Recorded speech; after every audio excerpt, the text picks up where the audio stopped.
Hey guys, welcome back. I'd really like to start off with a quick check-in. So I know my story times could be heavy on some viewers, so I just want to say to those is that I truly hope my videos didn't trigger you to backtrack, but only to strengthen you or help you in some other shape or form. I hope that you all are taking care of yourselves during these tough times, but as well with just life itself. Please, if you're willing, let me know where you're at right now. I don't want to be throwing so much on y'all. Your feedback, comments are appreciated and wanted, so I know how and where to go with my videos. I want to briefly say as well that I'm only human, but everything that I have shared with you all, I have grown and matured to a standard. I still am going to continue to work on myself until I'm 6 feet underground. Growth is very important to me and always will be. I'm not perfect and never will be, but learning from one's mistakes is mando, slang for mandatory.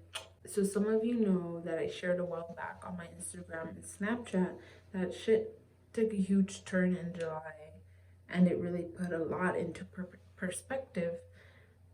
Remember, I'm on my own journey, just like most of you who are here, which I'm hoping everyone who is watching is. Your self care is very important in life. But overall, since I've been back in LA, things didn't go as I initially planned. But that's life, always throwing us curveballs. See, I overthink and analyze everything that happens in my life because I know it's something that God is trying to tell me or show me. So last year, when I got back out here in LA, one of my brothers who struggles with his mental health literally tried to kill himself with his car ignition fumes. And when I showed up on the scene and those who were present were not at all taking the situation seriously and trying to keep him from seeking medical attention or professional help. So I stepped up as a little sis and told my brother he had two options only: either go to the hospital or go to a psychiatric ward. Some of you are already judging me, but he nearly died, and that wasn't his first attempt of suicide. And someone who's been on that cliff, and it's not something to take lightly or as a joke, hence why I kept my bad thoughts to myself every time I found myself there. I studied this, I'm certified in mental health aid, so he decided to go to the hospital. Yet again, when he was admitted, more things went down, in which again I had to take into my own hands, which I will save for another video because the system is so corrupted and idiotic. It's something that needs to be talked about in its own separate video. Then, not long after, I ended up in the hospital as well because I had a disease messing up my organs. Again, this was a huge wake up call for me because I wasn't taking care of myself. I was fully focused on just making money, working two jobs, and coming home to my baby boy, and that was it. I wasn't doing nothing else to care for myself. So after this scary incident and finding myself alone in that hospital, it terrified me because I knew that there was no one else who was going to take care of my baby more than me. So slowly I started implementing workouts throughout my day and eating just a bit more here and there. I was really skinny, which there's nothing wrong with that, but for myself, that was not okay. I need muscle on my body to fully feel like me.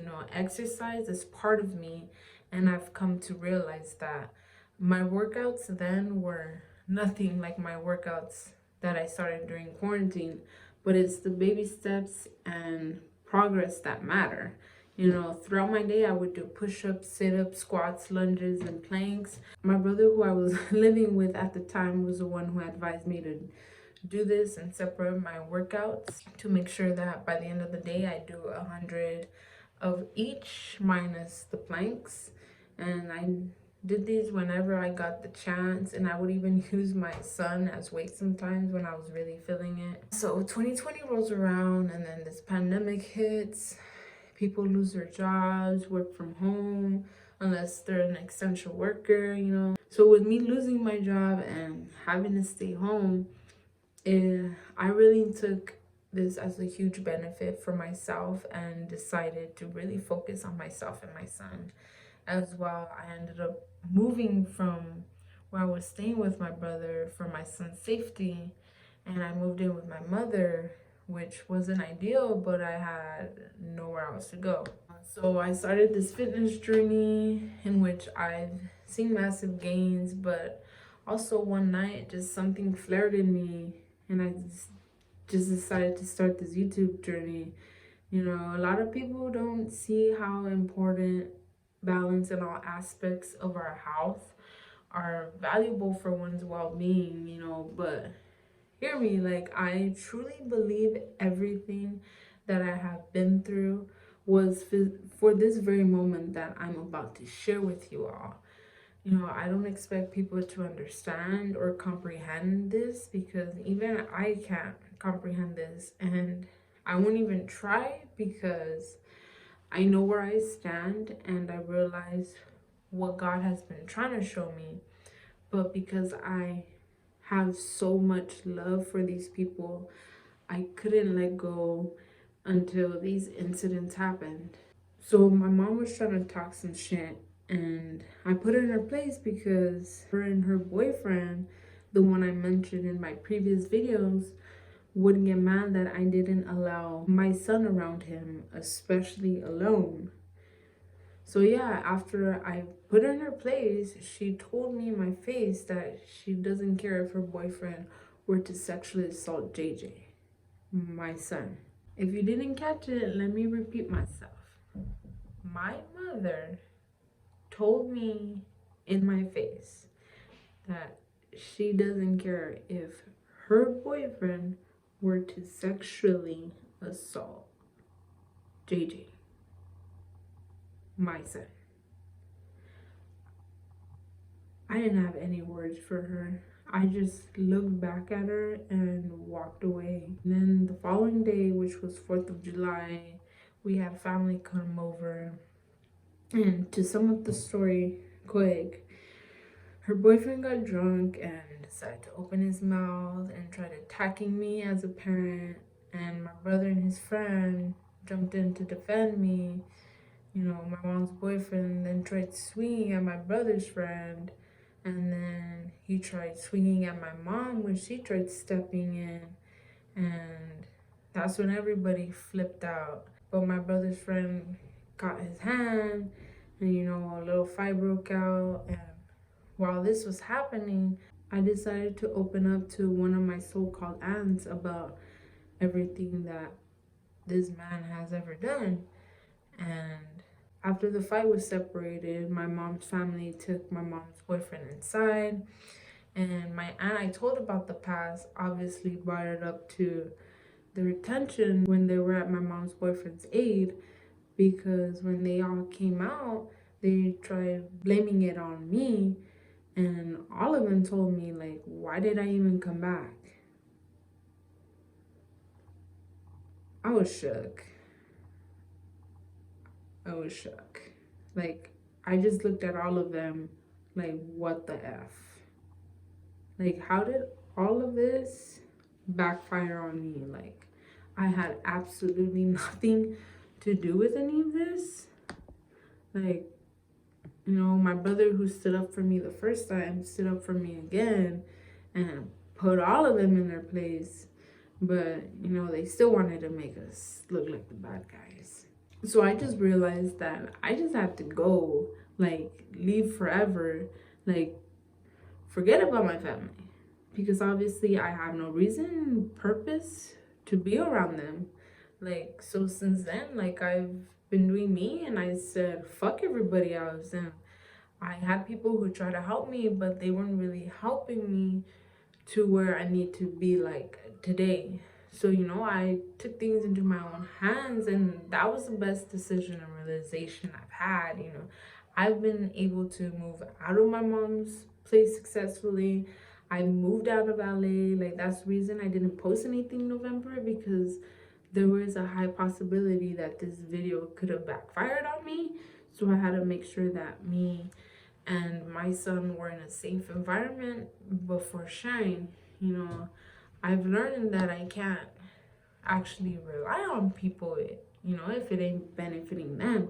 And that's the sad part of life. But you learn who you can and cannot trust. So I'm trusting myself, and becoming my own boss was the best decision I've ever made.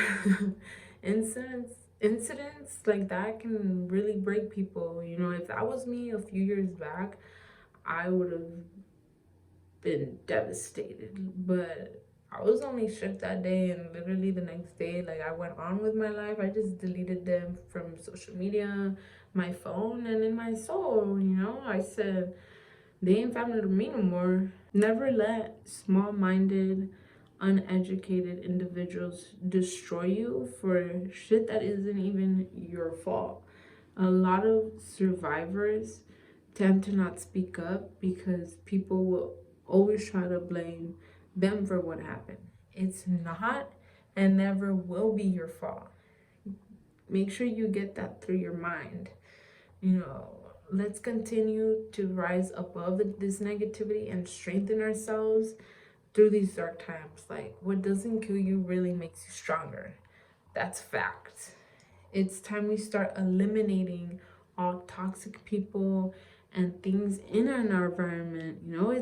It's time. Sometimes it's hard to see and judge people who we really love and care about, but use my incident as an example. Don't let love blind you. I've held on for too long, and this was bound to happen. Always remember, I appreciate you all and thank you for watching. And if you haven't heard this today, let me say it. I love you. Till next time.